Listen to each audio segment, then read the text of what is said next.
Aleluia. Muito bom estarmos juntos. Estávamos com muita saudade de vocês. Passamos um tempo bastante prolongado nessa última viagem na Europa, na Suécia, Alemanha, Bélgica, Polônia, né? Não ficamos para a Copa nem nada, né? Já saímos antes da Copa.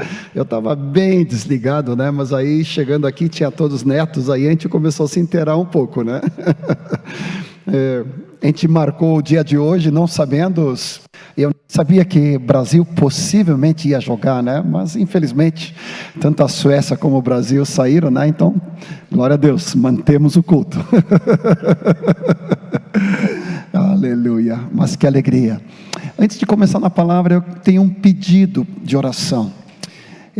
Vários de vocês, acho que fomos 5 carros o ano passado para a Argentina, e nesse fim de semana passada, nós fomos para São Borja, e tivemos com a igreja lá, no retiro. Foi maravilhoso. Para mim foi a primeira vez em São Borja, mas lá em São Borja nós estivemos junto de novo com o Dado e a Ariel. É um casalzinho de Uruguaiana, que nos hospedaram, e tivemos um churrasquinho maravilhoso ali na volta, toda a galera que fomos juntos, e ali nós oramos especificamente para que Deus levantasse pessoas, discípulos, para de novo levantar uma obra naquela cidade. E ao mesmo tempo, tem um pedido, ao mesmo tempo um motivo de gratidão, porque já tem 2, um casalzinho de noivos, uma moça, ela é dentista, obrigado companheiro, ela passou no concurso ali da brigada, ou do exército, melhor dizendo, né, como oficial, e o rapaz, ele é médico, aqui de Caxias, voltou para lá, e também dentro do militar. Então os 2 passaram, os 2 estão noivos, né, e estão juntos ali, sendo cuidados pelo Dado, pela Ariel. Agora, me parece que Deus quer mandar reforços. Então, de alguma maneira, seja aqui presente, ou Deus levantando de alguma outra parte, eu queria te pedir de nós levantarmos nossas mãos e incluirmos Uruguaiana, Senhor. Ainda ontem também alguém perguntou de Alegrete, Senhor. Senhor, dentro desse nosso Rio Grande do Sul, toda a fronteira oeste, há poucos meses passamos ali nessa caravana indo para a Argentina, recebendo tantas bênçãos, tantos homens aqui, jovens, adolescentes. Agora, Senhor, nós levantamos mãos santas, orando para que Tu levante em cada cidade, em cada localidade, levanta discípulos, levanta a Tua amada igreja.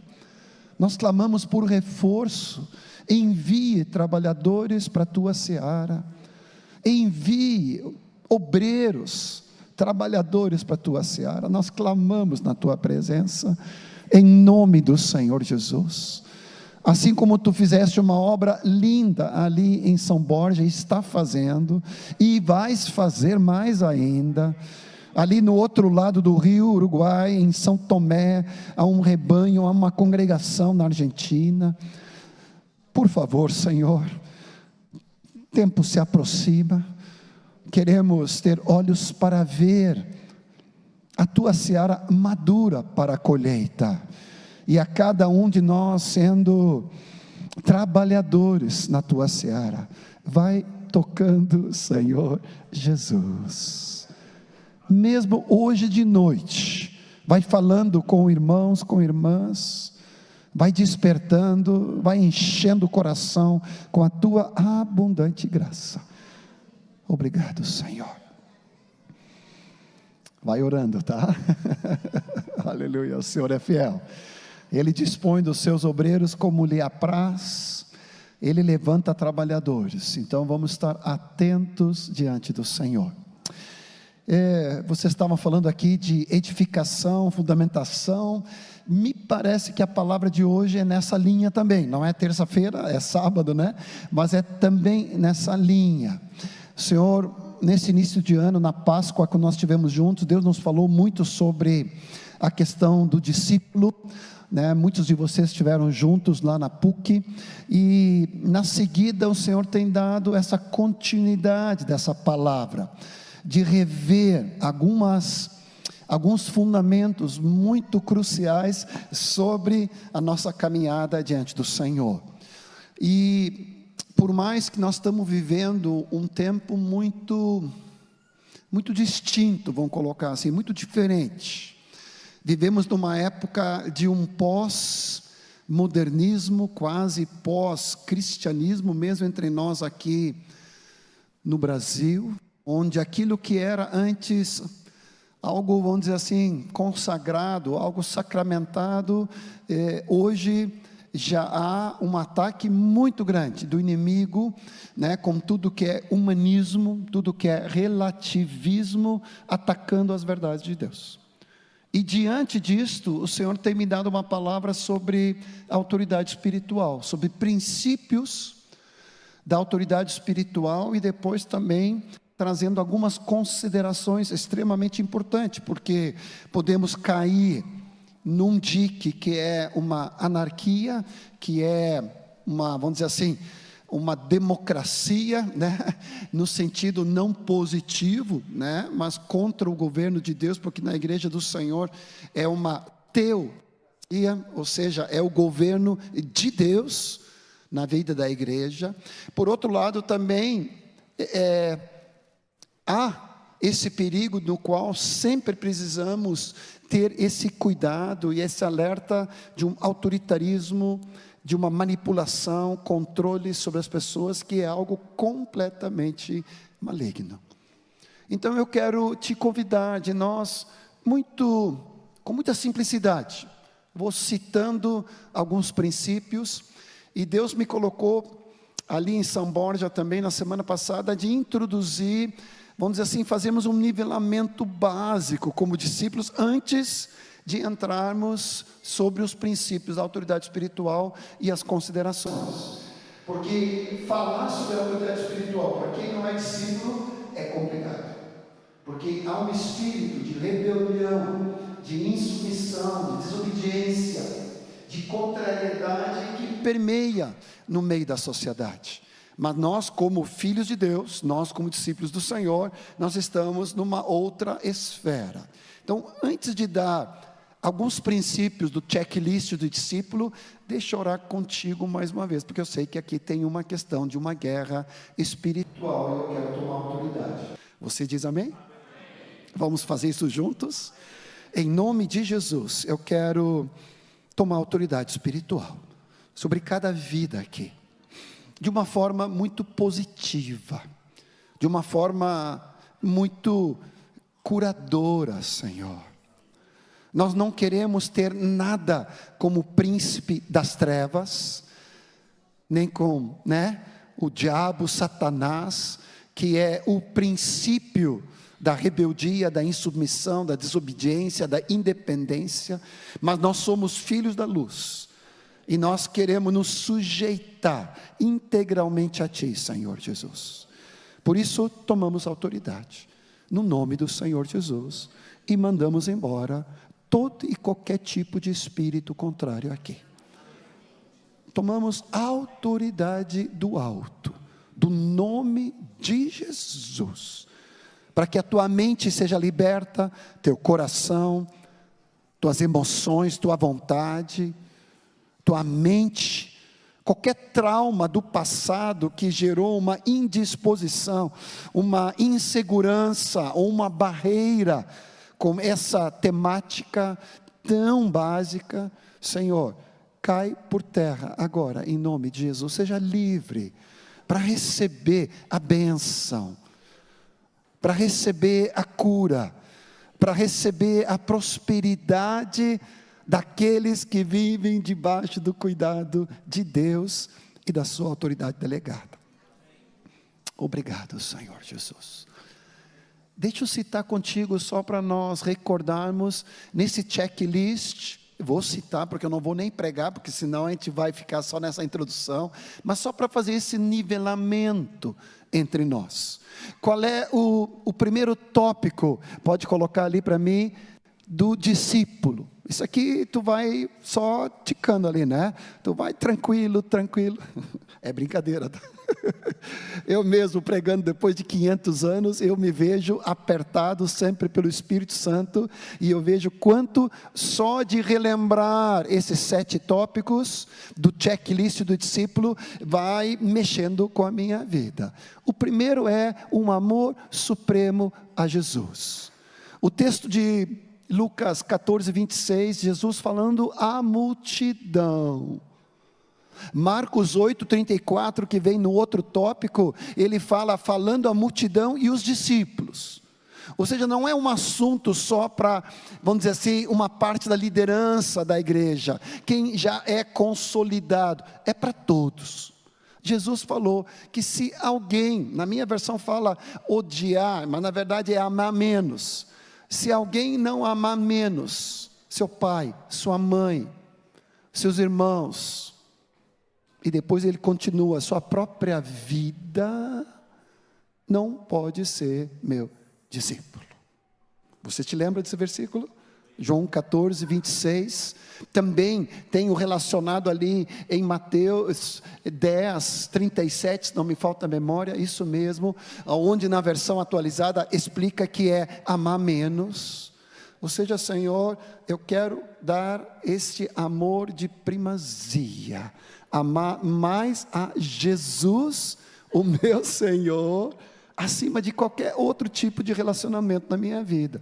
Inclusive, para mim, não é uma questão só de pai, mãe, esposa, irmãos, filhos, mas às vezes o mais complicado é nós mesmos, de nosso eu, do nosso ego, da nossa zona de conforto, né? Não me toque, não me chame atenção, não me corrija, ninguém fala nada me contrariando. Eu creio que esse velho eu é o grande problema. E o Senhor diz, eu tenho que amar Jesus acima de qualquer outro amor natural, legítimo, como a minha esposa, como meus filhos, mas não pode ser uma família lotria, no sentido de idolatria da esposa, do marido, dos filhos, dos netos, né? Não pode ser. Eu preciso amar a Cristo. Em segundo lugar, a respeito dessa disposição, pode colocar na tela para mim, de uma escolha deliberada, tomada de tomar a cruz continuamente, diariamente, em toda e qualquer situação. Eu escolho. De novo, na continuidade ali de Lucas 14, 27, vai dizer, se seguindo Ele, após Ele, eu não tomar a cruz, morrendo para mim mesmo, eu não posso ser discípulo dele. E num outro texto vai dizer, e isso sempre me confronta, não sou digno de ser discípulo dele. Ou seja, não é uma questão de aceitação ou não pelo Senhor, mas na verdade é eu que naufrago na qualificação, se não tiver esse requisito básico, que seja o que for, envolvendo a minha carne, envolvendo a minha vontade, eu tomo a cruz, eu escolho fazer a vontade de Cristo, em detrimento da minha própria vontade, dos meus direitos, do meu achismo, do que eu penso, acho, sinto. Senhor, seja feito a tua vontade, como Jesus orou, e não a minha. Você diz amém? Em terceiro lugar, é um compromisso para renunciar qualquer coisa. Lucas 14, 33 vai dizer, aquele que não está, não é nem disposto, mas aquele que não renuncia a tudo quanto tem. No sentido, qualquer coisa que venha me impedir a prosseguir para o propósito eterno de Deus. Pode ser até coisa lícita, legítima, trabalho, estudo, faculdade, casa, família, futebol. Qualquer coisa, não é pecado em si, mas eu preciso colocar de lado para focar a pessoa de Cristo e o seu propósito, e eu preciso ter a disposição imediata de renunciar. de colocar de lado, à parte, tudo aquilo que não convém. É básico para o discípulo. Você diz amém? Como é que está o teu checklist? Ok, tranquilo, barbadinha, mamão com açúcar. Como é que estamos nesse nivelamento? Em quarto lugar, é aquele que permanece verdadeiramente na palavra de Cristo. João 8,31 dizendo que sois verdadeiramente meus discípulos, se permaneceres firmemente, diz na minha versão agora internacional, se permanecerem firmemente na palavra de Cristo. E a verdade, conhecereis a verdade e a verdade vos libertará. É algo maravilhoso. Mas nós como discípulos, nós precisamos permanecer dentro da palavra de Deus. Possivelmente nossa geração é uma geração que mais tem conteúdo, informação, tudo a qualquer tecla, ou qualquer clique, e livros e Bíblia sobre livros, mas quão frágil ainda é a igreja chamada evangélica, que não lê, não medita, não memoriza, não guarda, não obedece, não anda em toda a palavra de Deus. Mas o discípulo é aquele que permanece fielmente em toda a palavra de Cristo. Em quinto lugar, é aquele que tem um amor ardente aos irmãos. João 34, 35 vai dizer, nisto, eu tenho um novo mandamento que vos dou. Porque o Velho Testamento dizia de nós amarmos uns aos outros assim como a nós mesmos. Mas aí o Senhor dá um pequeno upgrade, dá um apertar, mas ele diz, não basta amar o outro como a ti mesmo, cumprindo a lei. Agora é amar como eu amei, dando a minha vida, me entregando. Acabou qualquer argumento da nossa parte de resistir ao Senhor, porque nisto conhecerão todos, isso o Senhor, se tiverdes amor uns aos outros. Assim como eu vos amei, amai vós uns aos outros. Essa é a marca registrada do discípulo do Senhor. No meio de um tempo onde o amor de muitos se esfria, onde o amor verdadeiro, genuíno, até de pais e filhos, filhos e pais e cônjuges, tu vê uma barbaridade do que está acontecendo. Cada dia tu vai escutando notícias que te ojerize. Mas nesse momento, diante como igreja do Senhor, o Senhor nos chama para um amor ardente, intenso, cordial, de coração, preferindo em honra, intensamente, expressando a glória de Cristo. Em sexto lugar, Deus nos chama para vivermos nessa frutificação. João 15, 8 vai dizer que nisto é glorificado meu Pai. E o propósito eterno de Deus é tudo para a glória do Pai. E nisto é glorificado meu Pai, em que deis muito fruto. Ou seja, a tua e a minha vida, Deus tem nos chamado para uma intensa frutificação. E eu sei que nós aqui como congregação em Canoas, junto com toda essa mexida que Deus fez com a enchente, mais do que nunca, nós precisamos continuar a olhar esse lugar como um centro de distribuição de obreiros, para fazermos discípulos em toda parte, em todo lugar.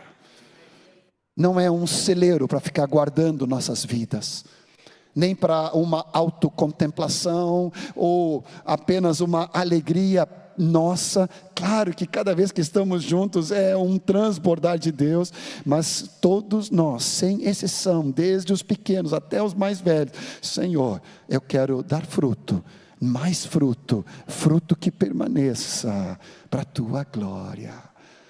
Só tem uma coisa que não se impede disto: se o grão de trigo caindo na terra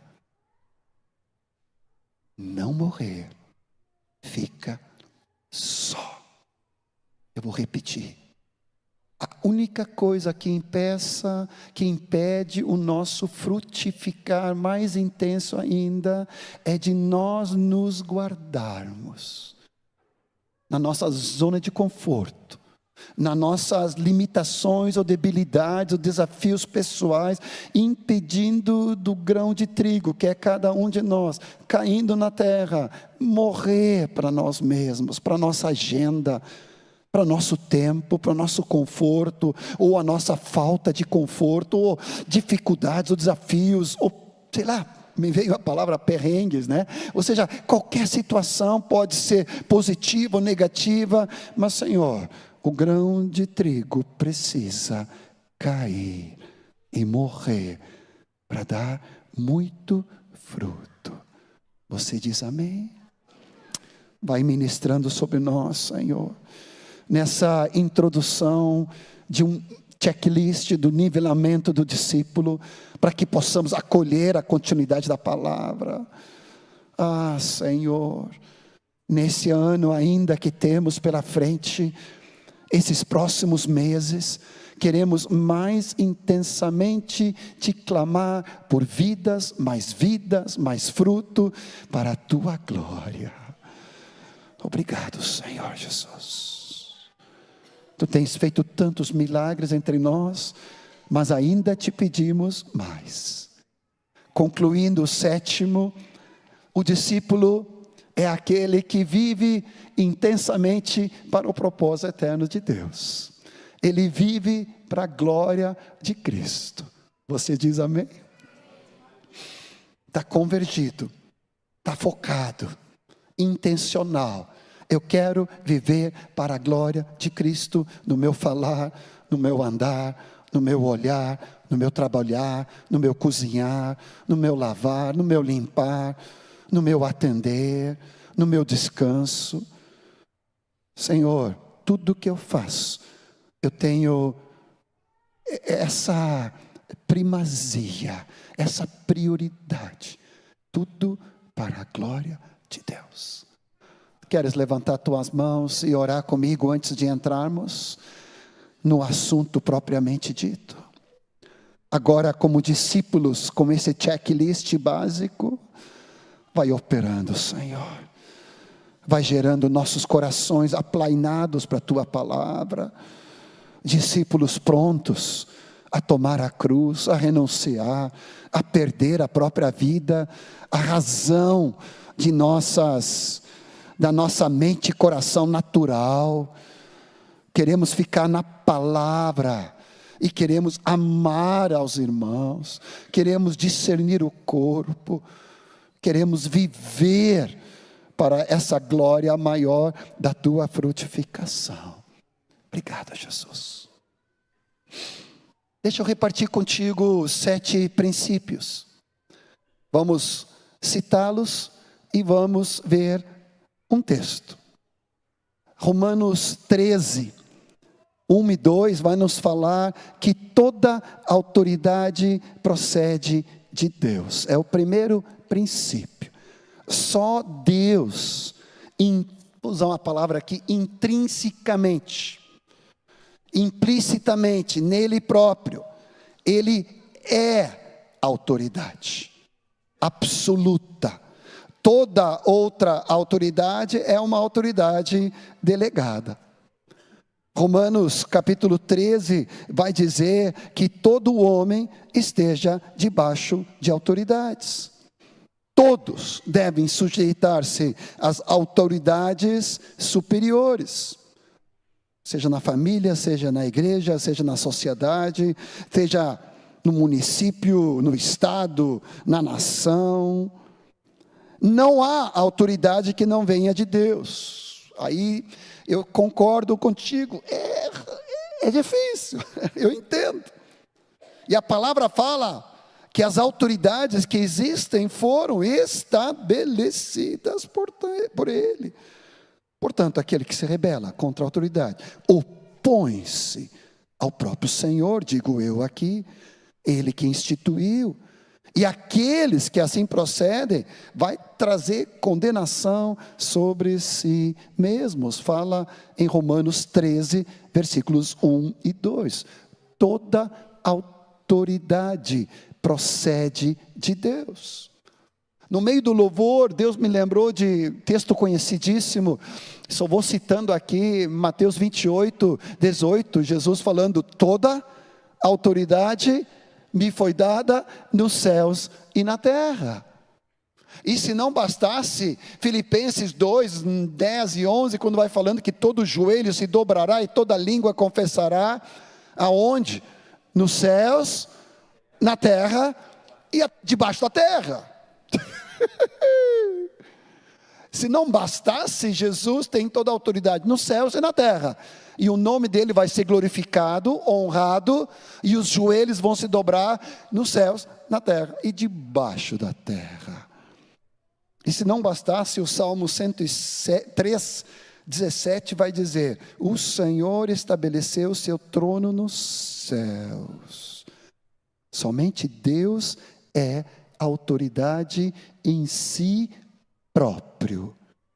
Todos outros somos autoridade delegada. Você diz amém?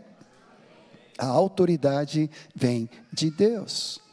Em segundo lugar, a palavra fala que os próprios líderes no meio da igreja estão investidos de autoridade.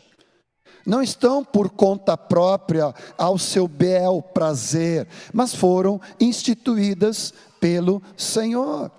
Tu pode abrir comigo o texto ali de Hebreus? Não, é para frente. Aleluia. Vamos ver se a gente volta ali. Travou ali? Tá bom, depois tu volta aí. Em segundo lugar, os líderes estão investidos de autoridade. Hebreus 13, versículo 7, versículo 17. Pode abrir comigo o texto de Hebreus 13. Ele vai começando no versículo 7. Lembrem-se dos teus líderes, dos teus guias, que transmitiram a palavra de Deus a vocês. Observem bem o resultado do estilo de vida deles. Imitem a sua fé, porque Jesus Cristo é o mesmo ontem, hoje e para sempre. Ele vai continuar na continuidade. Versículo 17, se complicar ali, deixa só no slide do PowerPoint, tá? Mas tranquilo. Versículo 17, obedeçam aos seus líderes, seus guias, seus dirigentes. Poderia colocar aqui aos teus presbíteros, pastores, aos diáconos, aos discipuladores, liderança das casas. Obedeçam a eles, sejam submissos, pois eles cuidam de vocês, como quem deve prestar contas. Obedeçam-lhes, para que eles cuidem de vocês com alegria, não com descontentamento. Caso contrário, isso não vai ser proveitoso para vocês, diz nessa versão, nova versão internacional. A versão atualizada, quando fala ali, porque eles cuidam, eles velam, supervisionam, atendem a vida de vocês.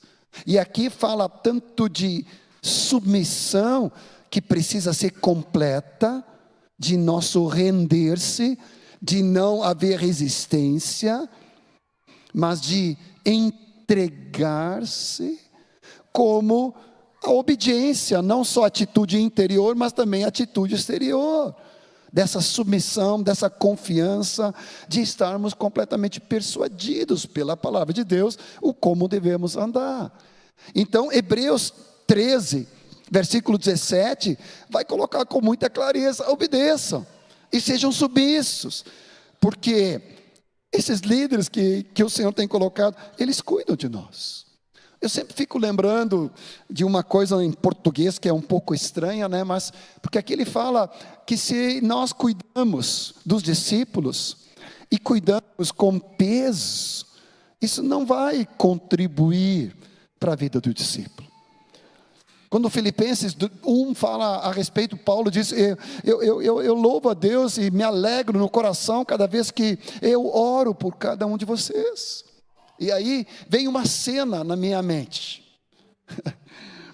A gente ora pelo fulano, pelo beltrano, pelo ciclano, e em português, eu já conferi, tem até o mengano. Eu não sei se depois continua, aí foi mais. Mas no português tem até essa expressão, mengano. Então pensa comigo, tu está orando pelo discípulo fulano. Glória a Deus, o cara é uma bênção. Aleluia, Senhor.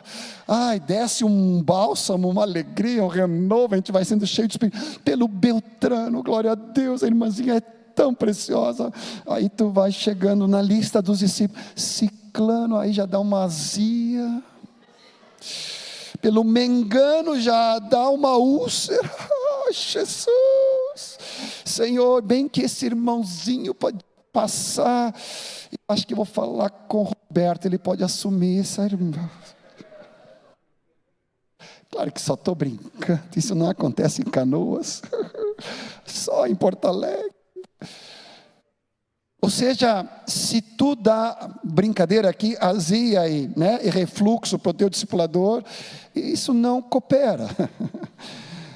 Tu tem que trazer bálsamo, renovo, alegria, gozo, fé. Senhor, que maravilha o compromisso desse meu irmão, dessa irmã, desse casal, é de pegada. Eu vou ter que tocar em algumas coisas sobre os filhos, mas eu fico tranquilo porque eles são discípulos que já preencheram o checklist. Não tem nenhuma dificuldade de tomar a cruz, perder a vida, renunciar os direitos, os argumentos, as colocações, as contra. Não, eu sei, está aplanadinho. Glória a Deus. Você está entendendo comigo? Nós precisamos entender que a palavra de Deus, ela é absoluta, e aqui em Hebreus capítulo 13, nos fala dessa segunda expressão, então, de que aos líderes que estão investidos de autoridade na vida da igreja. Não sei se tu consegue voltar para o PowerPoint, se tu conseguir recuperar ali, vou te pedir. Isso, agora o próximo clique ali é para entrar. Pode dar mais uma, vamos ver se entra. Não, então está oculto, não, está errado isso aí. Tem que ver se está na próxima tela ali, ou depois vai abrindo de novo ali. Tá? Mas o primeiro princípio que eu já falei para ti aqui é que toda autoridade procede de Deus. Segundo lugar, os líderes estão investidos de autoridade. Em terceiro lugar, que toda autoridade delegada por Deus deve refletir o caráter de Cristo. Se tu não conseguir copiar tudo, depois tu pega, eu te passo aqui depois os slides abertos, não sei o que deu lá em cima, tá? Mas que, terceiro lugar, qual é o princípio de Deus que nós estamos revendo? É que quem serve em liderança, ele precisa servir no mesmo caráter de Cristo. Isso é imprescindível, é imperativo, é sine qua non, né? Ou seja, não tem discussão. Sejamos nós dentro da família, como pais e mães, como sobre nossos filhos, seja como discipuladores, seja como pastores, presbíteros, diáconos, seja lideranças, em qualquer área na vida da igreja, que nós estamos servindo com alguma esfera de autoridade delegada, nós precisamos refletir o caráter de Cristo, de mansidão, de amor, de humildade, de serviço. Poderia te dar dezenas de textos, mas eu vou pensar aqui João 13, de 13 a 17, vocês me chamam de mestre e senhor, e com razão, eu sou. Sendo mestre e Senhor, vos lavei os pés, vos dei exemplo. Bem-aventurado se você, sabendo essas coisas, praticardes. Me lembrei de Mateus 11, 28, 29, vinde a mim, vós todos que estáis cansados e sobrecarregados, porque eu vos aliviarei. Tomai sobre vós o meu jugo, aprendei de mim. O que disse Jesus? Porque eu sou manso e humilde de coração. Eu estou me policiando aqui para não avançar em cada um desses tópicos, para não alongar demais. Mas a palavra fala em Filipenses 2, 5 em diante, que aquele que era igual a Deus, não julgou como usurpação o ser igual a Deus, antes assim mesmo se esvaziou, assumindo a forma de servo, assim mesmo se humilhou, foi obediente até a morte de cruz, pelo que Deus o exaltou. Amados, eu não sei tu, mas a gente viaja muito e atende muitas localidades. Eu vou te falar de um caso genérico, hipotético, em alguma localidade, hipoteticamente falando, ao redor do mundo, para não contextualizar. Estávamos preparando uma nova liderança para dar continuidade. E um dos amados irmãos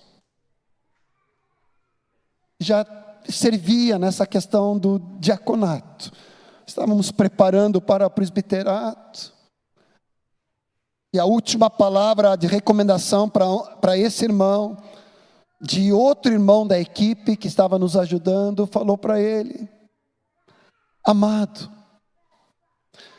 se tu te preocupares menos de carregar os irmãos aqui na autoridade, mas se tu priorizares de carregar os irmãos aqui no coração, como o sacerdote, sumo sacerdote fazia com a estola sacerdotal, carregando as pedras das tribos de Israel, aqui no peitoral, aqui também nos ombros, que significa autoridade.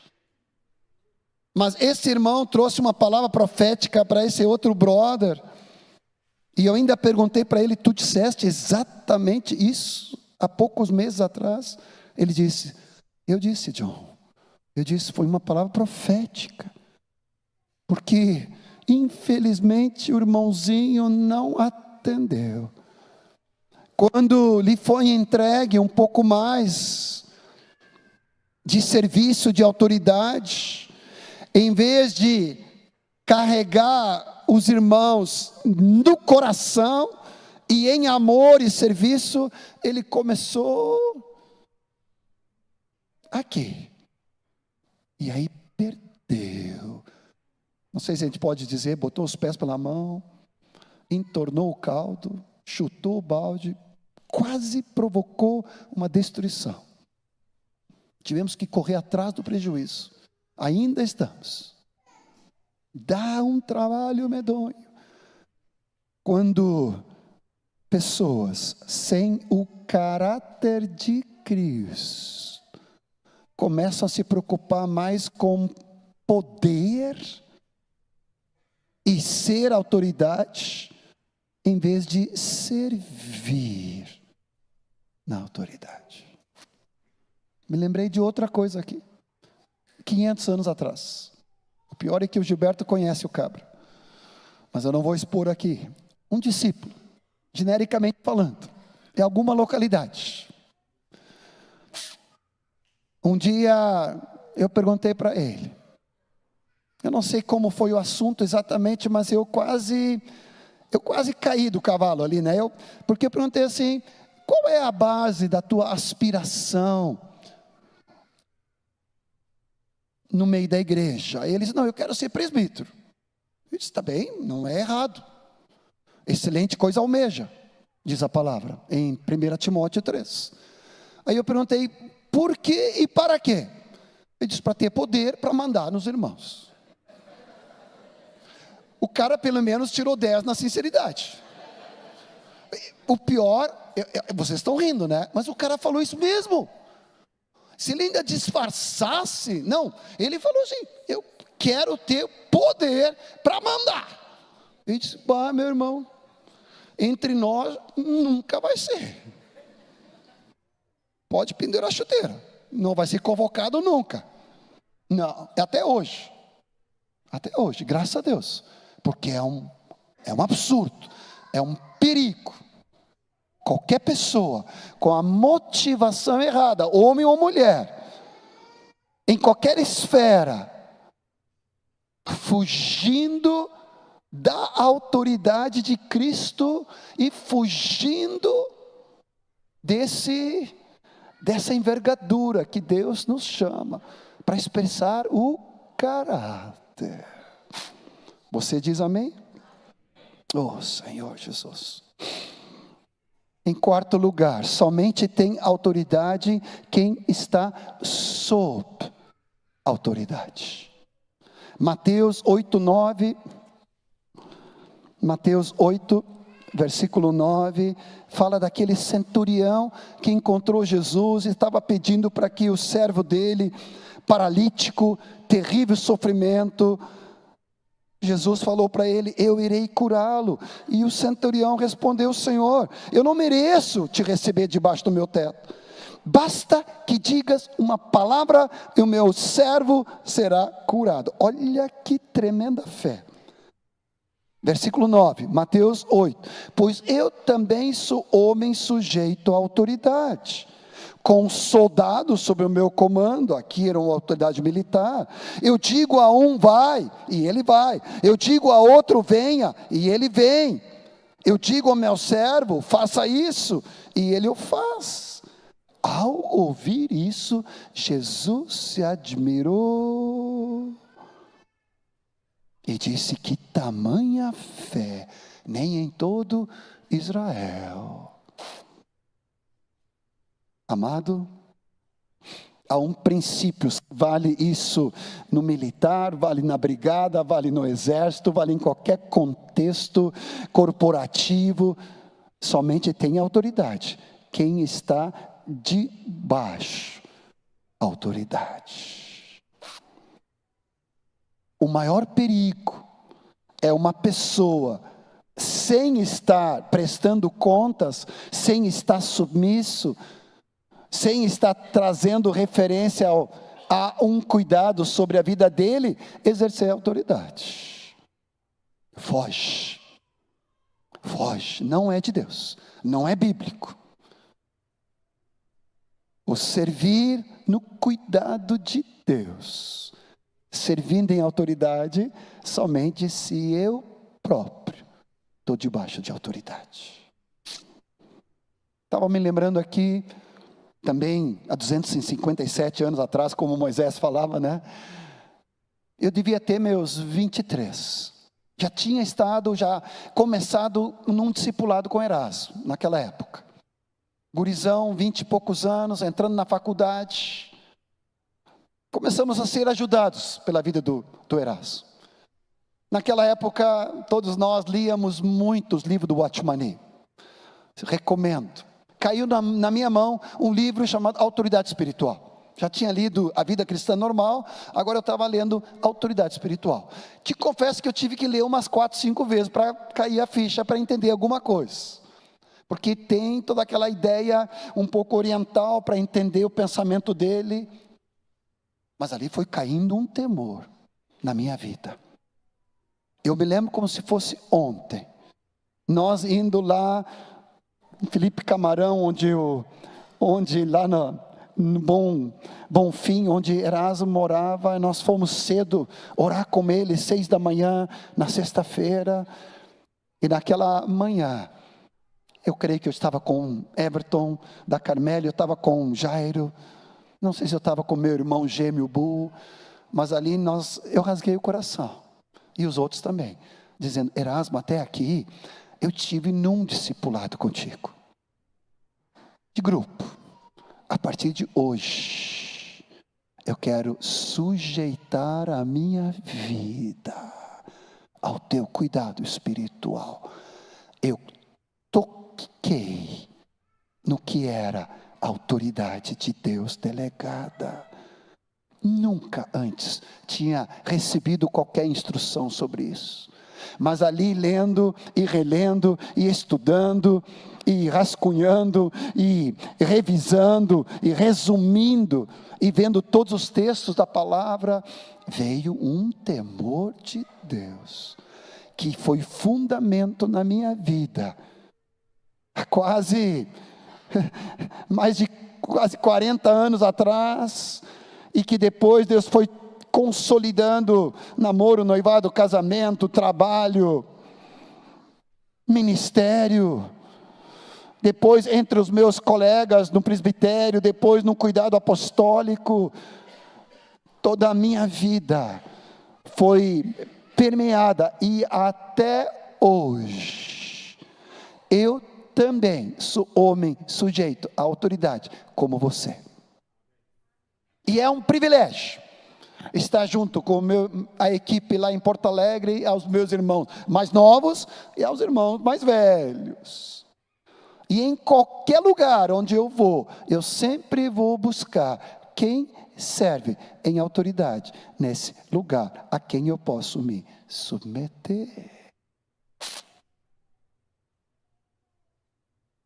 Que nessa noite, nessa revisão da edificação, o Senhor vai trazendo esse fundamento firme sobre a tua vida.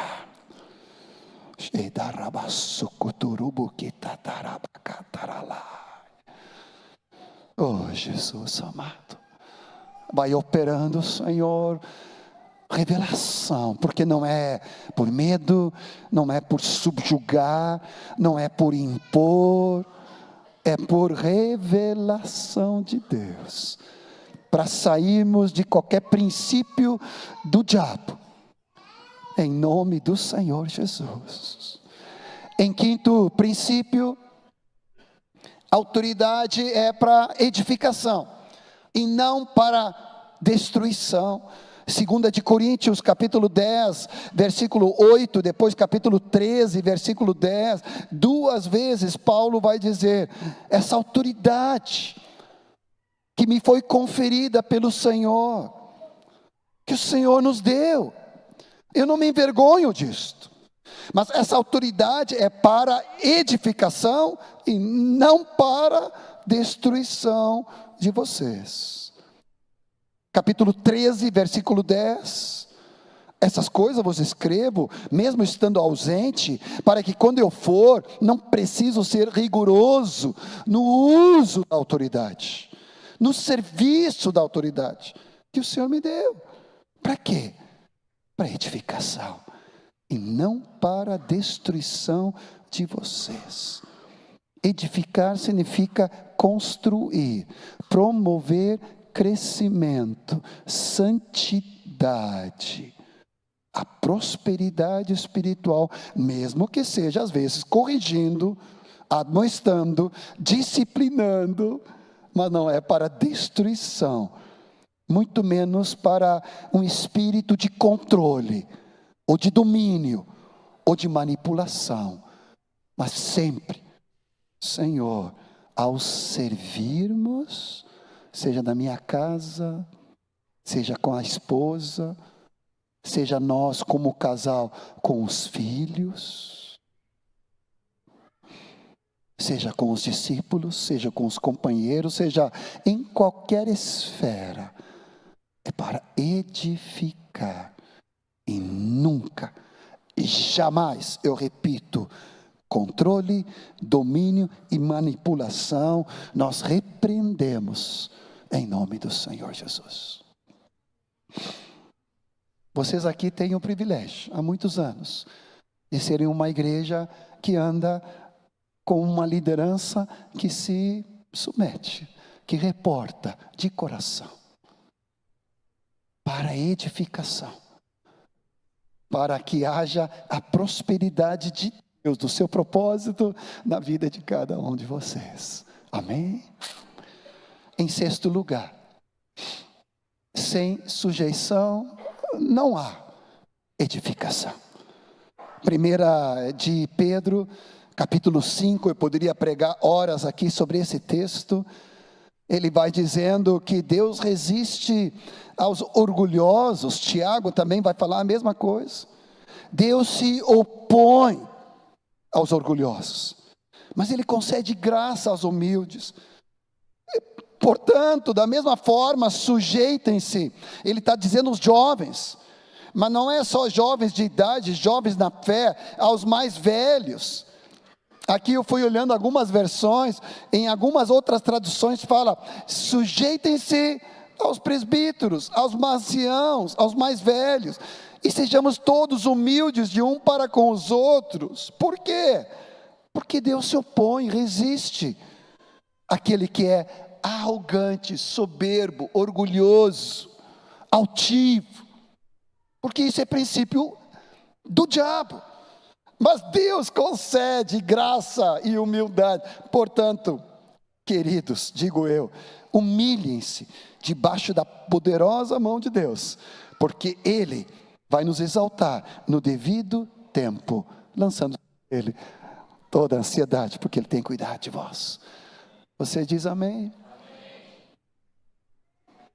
Que seja extirpado na minha vida toda soberba, orgulho, altivez.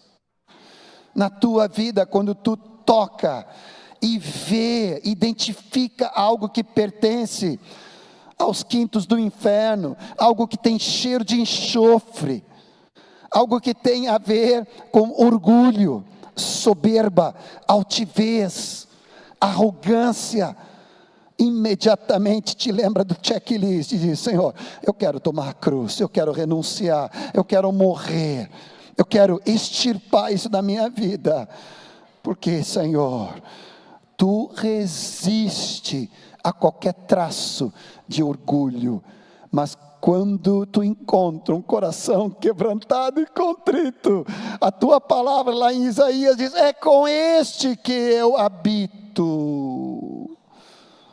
Deus habita nos altíssimos céus, mas com o quebrantado, contrito, dependente da palavra dEle, que treme diante da palavra dEle, Ele tem prazer.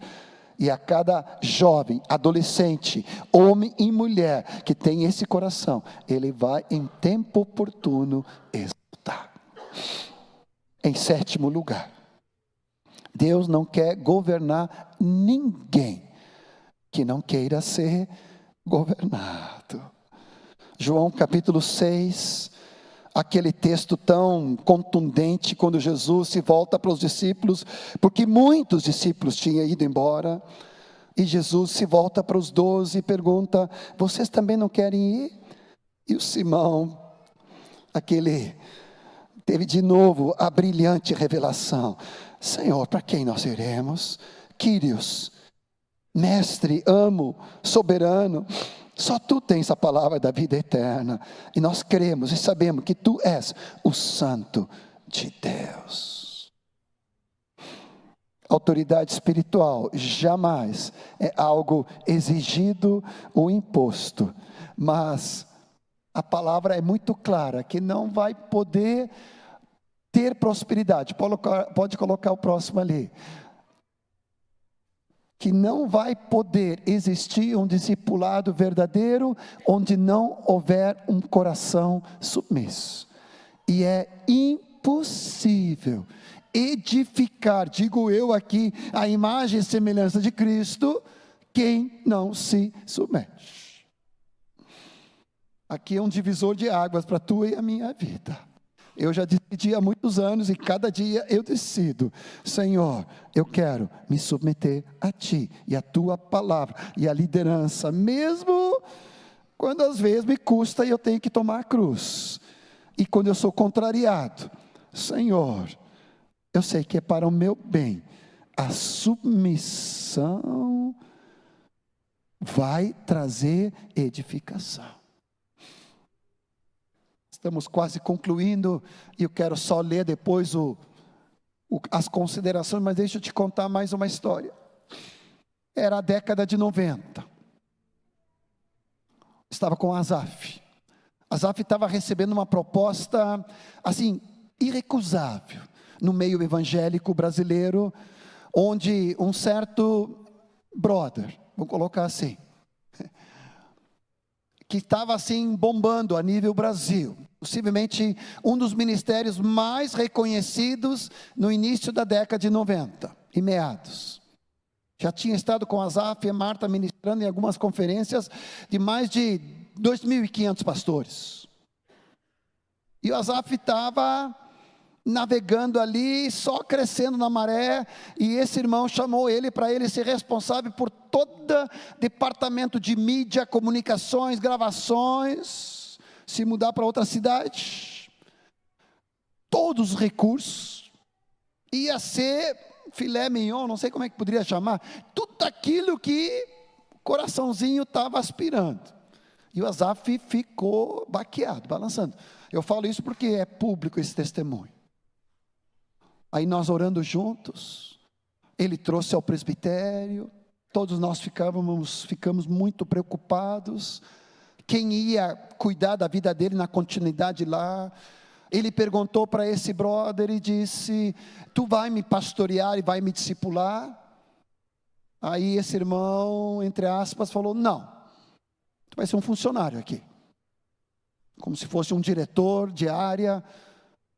E com aquela resposta, coração do Asaf, graças a Deus, ficou muito aclarado. Ele voltou para, me lembro do Moisés, lembro de nós orando, clamando. Era algo extremamente tentador. Extremamente tentador. Parecia assim, ó, uau, agora sim, vou bombar. A nível Brasil e internacional.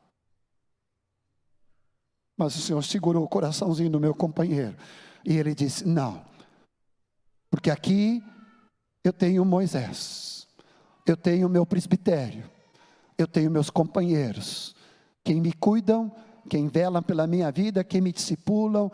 Eu não vou sair do lugar seguro de proteção e de cuidado.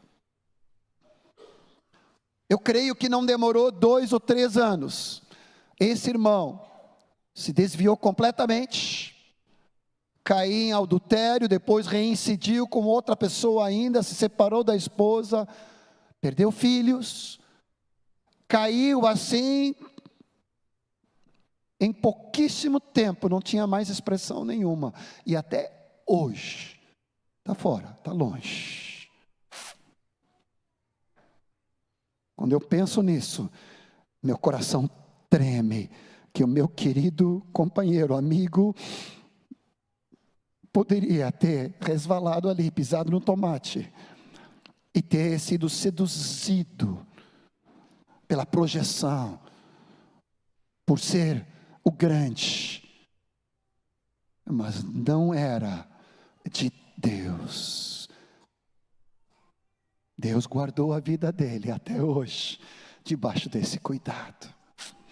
Não te iludes, não te enganes, é impossível edificar quem não se submete, e não existe um discipulado verdadeiro, onde não tiver de coração essa submissão. Deixa eu te trazer um contraponto, apenas vou ler, para não avançar do encontro. A liderança, ela é limitada pela palavra de Deus. Pode abrir. A palavra de Deus, ela é absoluta, e a ela prestamos obediência total. Conselhos, opiniões. Essa palavra, essa liderança não pode ter algo arbitrário, conforme normas pessoais, porém, aquilo que desafiamos cada vida, a obediência total e plena, e uma submissão completa, é a palavra de Deus. Você diz amém? Em segundo lugar, a submissão é de um filho, não é de um escravo. Não pode ser caracterizado por temor, por obrigação, ou por intimidação. Alguns anos atrás, Deus nos levou a restaurar uma certa localidade que tinha ficado na mão de uma pessoa muito autoritária, que usava algumas referências em Porto Alegre para dizer que estava submisso, mas ele nunca esteve, depois daquele tempo. E com isso, aqueles irmãos naquela localidade, quando vinha o ministério apostólico, a igreja inteira ficava empolvorosa. Não dormia, os pastores não dormiam à noite, as famílias tinham pesadelos, por causa que a autoridade vinha, obviamente uma autoridade errada, exagerada, negativa, onde o relacionamento era caracterizado por medo, por uma intimidação, por escravidão, e não como filhos, cheios de amor. Por misericórdia, Deus, depois de um trabalho grande, Deus foi restaurando essa localidade. E hoje vivemos num love de Deus. Não que não haja autoridade e não haja clareza e direcionamento e correção, mas não é caracterizado por medo ou intimidação ou escravidão. É caracterizado por conhecimento, por confiança e por compromisso. Em terceiro lugar, essa autoridade delegada não tem a ver com a salvação da pessoa, porém a forma de governo. Jamais qualquer tipo de líder pode tomar o lugar de Deus, o lugar de Jesus como mediador e salvador. Somente o Senhor Jesus é o salvador e mediador. Há um só Deus entre Deus e os homens, Jesus Cristo, homem. Ele é o salvador e mediador. Agora Deus nos capacita para quê? Pode colocar na tela para mim. Para proteção, para direção, para supervisão, para encorajamento, para correção, para edificação, não para tomar o lugar de Deus. Vocês sabem essa história, cada vez que nós íamos consultar Erasmo, e às vezes na minha adolescência e juventude eu queria tanto ter uma fórmula matemática, uma fórmula química, eu como engenheiro eu queria A, B, C, D, ou 1, 2, 3, 4, e até hoje eu consigo ver diante dos meus olhos a cara santa, o rosto santo do querido Erasmo, e eu planteando ali, falando e querendo uma coisa objetiva. Eu sabia que no final ele ia dizer: vamos orar. Eu quase disse: eu não quero orar, eu já orei, já jejuei, eu queria ABCD, 1, 2, 3. Ele disse: não, John, vamos orar, vamos ouvir a voz de Deus, vamos à palavra. Jamais, ao longo dos muitos anos que nós ficamos no cuidado do pastoreio, eu jamais vi Erasmo tomando lugar como mediador, como guru, como mentor. Não, isso aí eu já te dou aqui a receita do bolo, faz assim, papapá, papapá. Não. O que ele fazia? Ele me conduzia a Jesus. Que nós possamos, como discipuladores, levar cada discípulo, não a nós, mas a Cristo. Toca a ficha, por favor.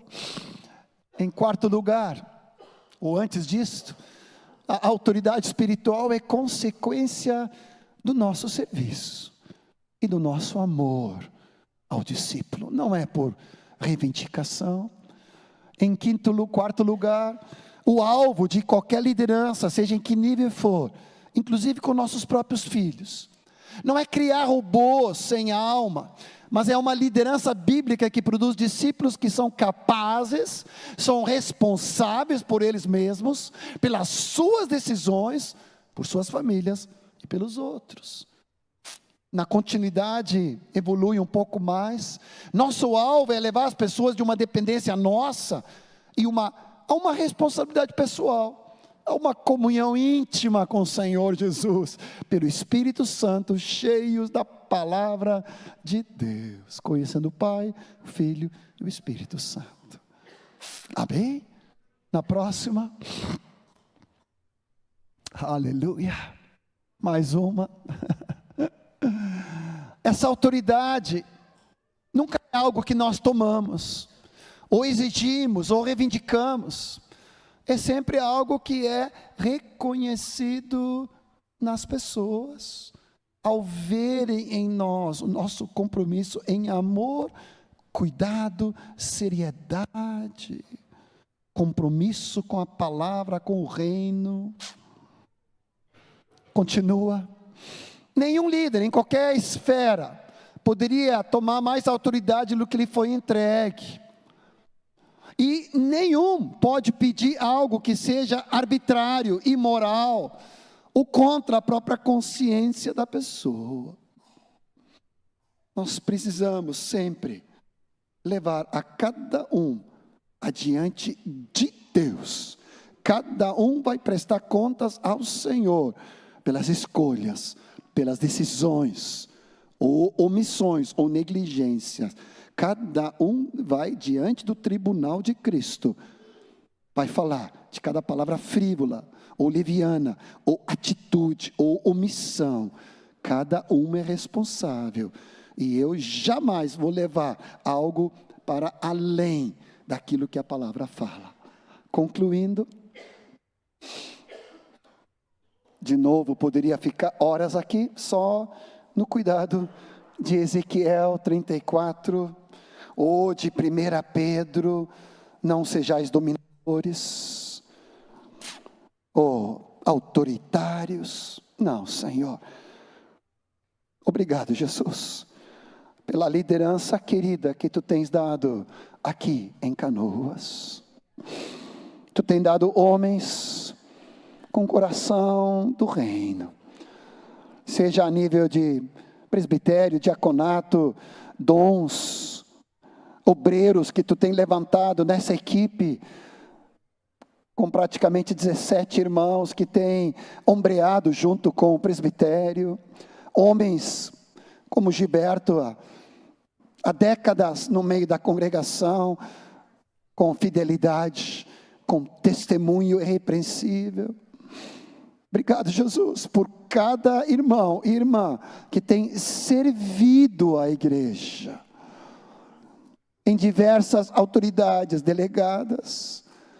Obrigado por tantos discípulos aqui, que vivem de coração, em proteção, vivem com segurança, com prosperidade nas suas casas e famílias, porque receberam de Ti revelação e se permitiram caminhar nessa revelação.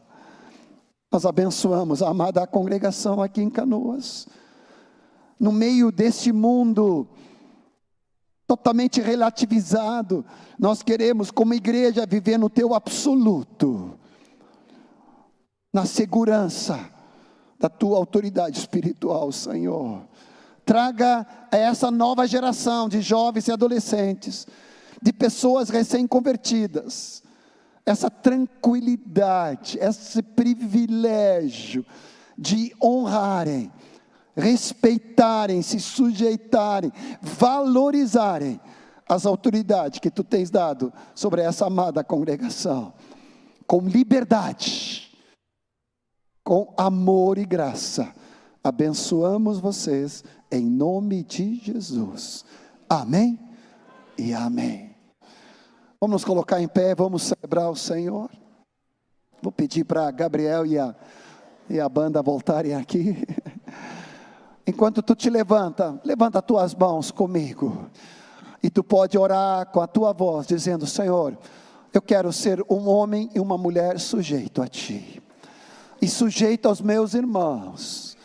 Sujeitai-vos uns aos outros no temor de Cristo, somente se formos cheios do Espírito. Obrigado, Senhor Jesus. Queremos logo mais irmos para a Tua mesa. Tu nos observa, Tu está à mesa, Tu tudo olhas, e Tu te alegras quando Tu vê Teus filhos e filhas, Tua família, vivendo nessas mutualidades de amor.